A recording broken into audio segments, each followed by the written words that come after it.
প্রিয় দেশবাসী, আসসালামু আলাইকুম।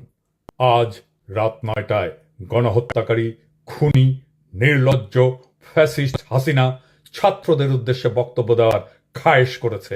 এই স্পর্ধার জবাব দিতে হবে। এই স্পর্ধার জবাব দেব আমরা ধানমন্ডি ৩২ নাম্বার গুড়িয়ে দিয়ে।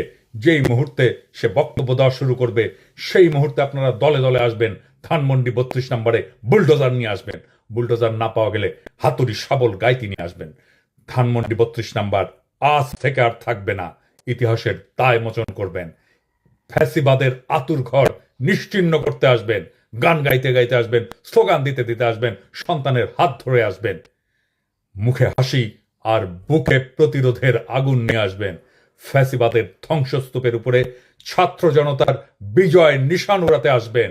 আজ রাত ৯টায় সেই ইতিহাস রচিত হোক। আবু সাইদ, মুগ্ধরাও আসবে আপনাদের দেখানো পথে। আসেন, অসমাপ্ত কাজ আজ আমরা সম্পাদন করি, ইতিহাসের দায় মোচন করি। ধানমন্ডি ৩২ নাম্বার থাকবে না। ছাত্র জনতা ঐক্য জিন্দাবাদ, ইনকিলাব জিন্দাবাদ।